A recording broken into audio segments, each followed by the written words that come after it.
네, 여러분 안녕하세요. 저는 어빈TV의 어빈입니다. 오늘은 제가 검암역 로열파크시티 푸르지오 옵션 계약을 하고 왔습니다. 제가 작년 6월에 아파트 처음으로 당첨이 돼서 지금 현재 계약금을 납부를 해놓은 상태고요.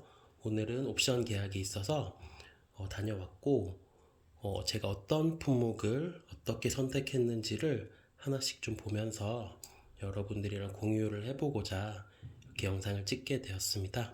그럼 하나씩 좀 볼게요. 우선 지금 보시는 화면에 확장 공사비가 있는데요. 저는 59A형이기 때문에 1140만 원이고 여긴 사실 의무적으로 다 해야 됩니다. 요즘 아파트들이 다 그런 것 같던데 확장을 예전처럼 선택하는 것이 아니고 거의 반강제로 하게 되어 있기 때문에 이거는 뭐 선택의 여지 없이 하고 왔습니다. 요즘에 뭐 분양가 상한제 때문에 그 확장 공사비를 막 몇 억씩 받는 데도 있더라고요. 근데 그거에 비해서 1140만 원 정도는 좀 합리적인 가격인 것 같고요. 그래서 그냥 생각할 것도 없이 얘는 하고 왔습니다. 그 두 번째로 그 드레스룸 특화형 옵션입니다. 여기 보시면 가격이 350만 원으로 되어 있는데 이게 뭐냐면 여기 보시면 59A형에 이 침실 3번 있죠? 여기를 이렇게 선반을 좀 모델하우스에 있는 것처럼 드레스룸처럼 꾸미고 이 문을 유리 슬라이딩 도어로 해준다는 건데요. 여기 금액이 350만 원입니다.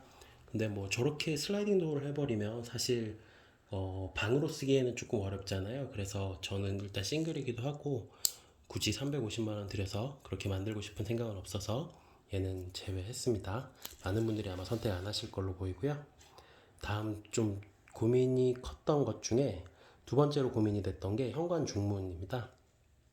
제가 X 표시해놔서 결과적으로는 제가 선택을 하지 않았는데요.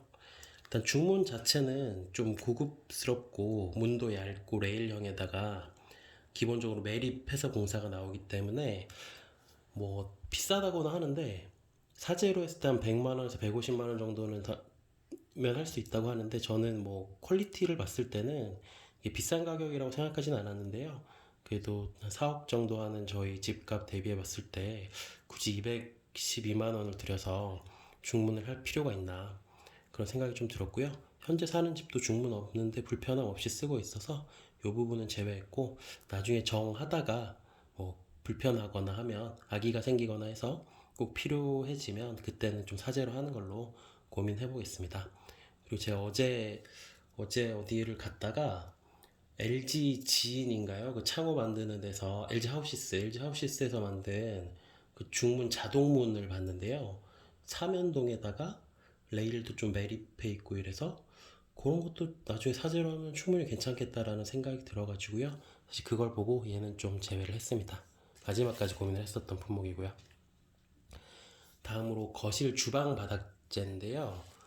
요거는 생각보다 너무 싸게 나와서 여기가 이제 거실 전체랑 주방 부분을 강마루가 아닌 포슬린 타일로 바꾸는 건데요.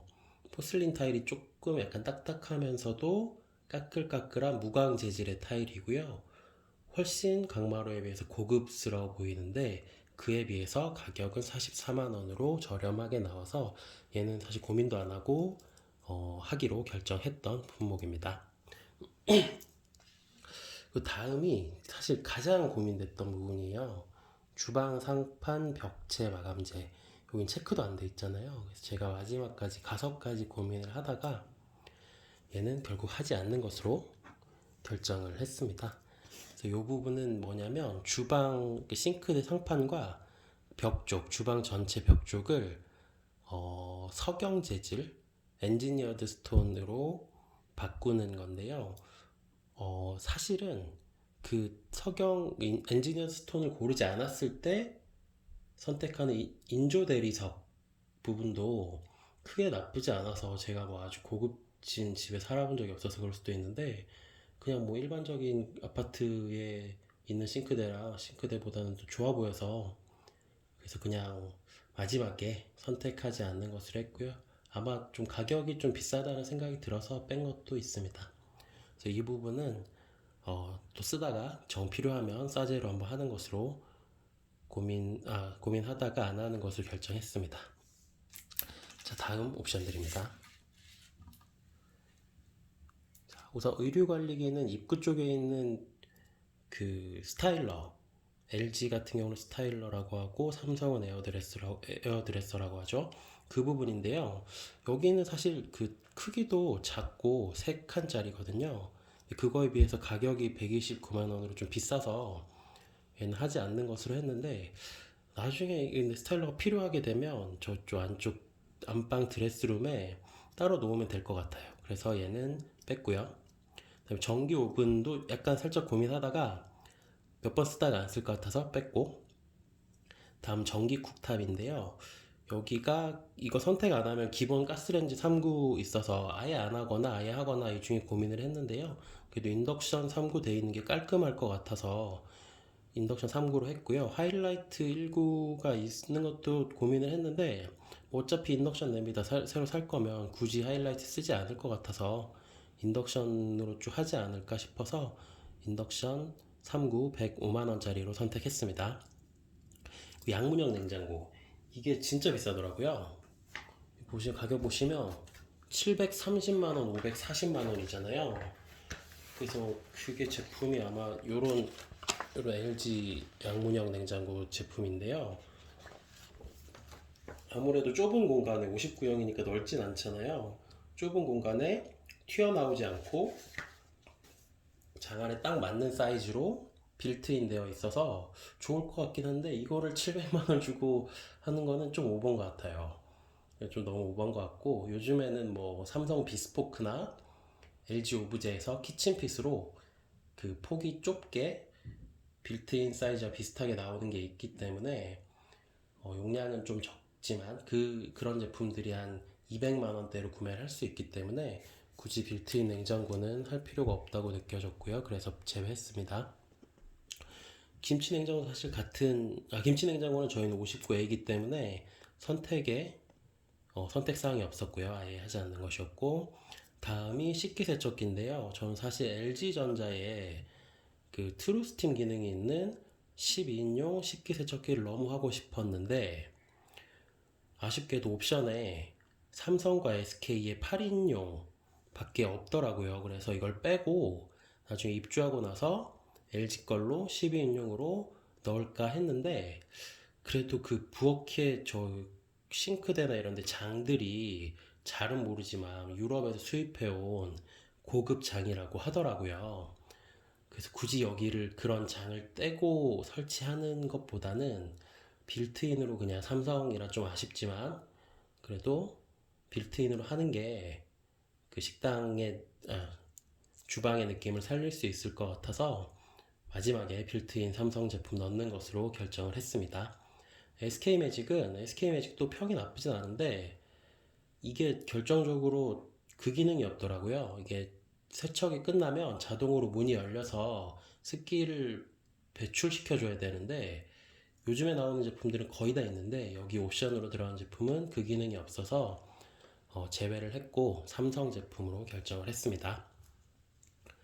다음으로 드레스룸 천정 제습기는 굳이 필요 없어서 하지 않는 것으로 했고, 어차피 드레스룸에 창문도 있고 뭐 굳이 이거 필요 없을 것 같더라고요. 나중에 뭐 많이 습하면 다른 방법을 생각해 보면 될 것 같습니다.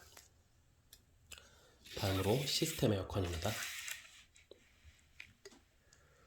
시스템 에어컨이, 저는 이거는 무조건 옵션을 해야 된다고 생각을 해요. 왜냐면 나중에 다 지어진 아파트 뜯어서 배관 공사하고 하는 게 요즘 물론 굉장히 깔끔하게 잘 해준다고는 하지만, 그래도 굳이 뭐 공사할 때 같이 하면 훨씬 좋잖아요. 나중에 뜯어서 하고 하면 AS 문제도 있고, 굳이 그렇게 하는 것보다는 공사할 때 한 번에 하는 게 좋을 것 같아서 옵션 선택을 했고요.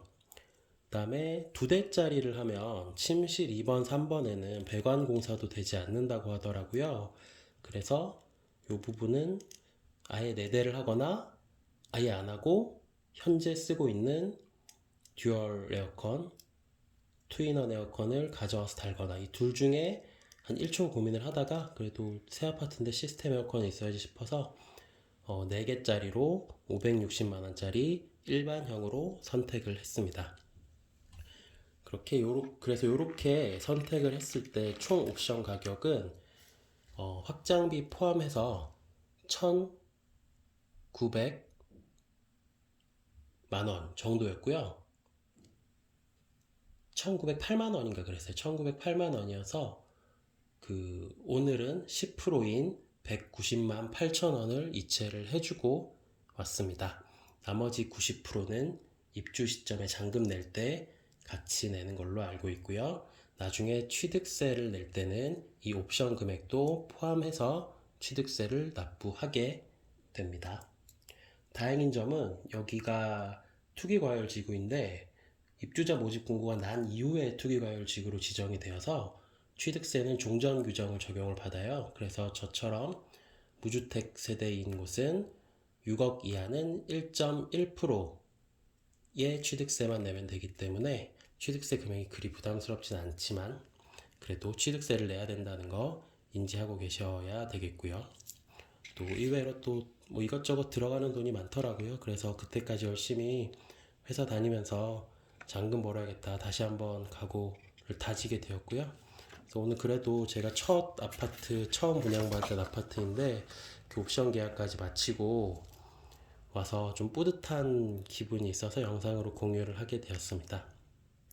하나 요즘에 좀 이슈가 되는 게 그 아파트 사이를 가로지르는 공공보행로를 만든다고 하더라고요. 근데 이게 원래 모집공고문에서 그 비슷한 얘기를 보긴 했는데 요즘 이슈가 되고 있는 그때 써 있었던 것 말고 그러니까 세로로 나는 보행로 말고 가로로 단지를 1, 2단지를 쭉 가로지르는 공공보행로를 만든다고 서명을 받고 있더라고요. 근데 저는 뭐 외부인이 드나드는 거는 괜찮다고 생각을 해요. 뭐 강남의 아파트들은 뭐 펜스 닫혀 있고 찍고 들어가고 하는 데도 있지만 그래도 저도 다른 아파트 조경 구경하러도 가고 산책도 하고 하는 사람으로서 뭐 외부인들이 들어오는 것 자체에 대해서는 큰 반감은 없지만 그래도 사유지인 아파트 안에 굳이 공공도로를 낼 필요가 있나? 그리고 내가 동의서에 쓸 권리가 있다면 굳이 이거 내 사유재산에 대해서 이걸 동의해주는 게 맞지는 않겠다라는 생각이 들어서 이 부분은 제가 동의를 하지 않고 왔어요. 뭐 아마 이거 무조건 해야 되는 거라면 동의서를 받지도 않겠죠. 아니면 무조건 동의서를 받아야 하는 거라면 뭔가 저희한테 혜택을 주면서 옵션이라도 하나 무료로 해주면서 이걸 받거나 해야 되지 않나 싶고요. 이런 식으로 미리 고지되지 않은 사항에 대해서 그러니까 반강제적으로 받아서 처리하려고 하는 거는 일처리에 있어서 앞뒤가 좀 잘못되었다는 생각이 들어가지고 이 부분은 하지 않는 것으로 결정하고 동의서 사인해주지 않고 왔습니다. 근데 이거 말고 제가 사인을 하나 해주고 온 게 있는데요. 바로 입주 예정자 협의회에 대해서는 제 권한을 위임한다고 사인을 해주고 왔습니다. 당연히 4,800세대가 넘기 때문에 개개인이 목소리를 내면 안 되고 한 목소리를 낼 수 있는 단체가 있어야 된다고 생각을 해요. 그렇기 때문에 입주 예정자 협의회는 반드시 50% 이상 모아져야 한다고 생각을 하고요. 다만 이분들이 사실 저는 어떤 분들이신지도 모르고 워낙 또 안 좋은 얘기들도 유튜브 같은 뉴스에서도 많이 보고 해서 좀 걱정은 되긴 하지만 그런 부분들은 좀 이제 활동을 하면서 그 부분 일하시는 분들이 투명하게 공개하고 하는지 그런 거를 좀 검증해 나가면 될 것 같고요. 우선은 그게 걱정이 된다고 동의를 하지 않는 것은 구더기 부서서 장 못 담그는 것과 같다고 생각을 해서 일단 동의를 해주고 왔고 앞으로 좀 지속적으로 카페나 카톡 오픈 채팅방 등을 통해서 활동하시는 것들 보면서 힘을 실어줄 때는 힘을 실어주고 견제할 때는 견제를 해볼 생각입니다. 자, 오늘 검암역 로열파크시티 푸르지오 옵션 계약 후기 공유 드렸고요. 앞으로 또 아파트 분양 관련해서 이슈가 있을 때마다 여러분들과 소통하도록 하겠습니다. 감사합니다.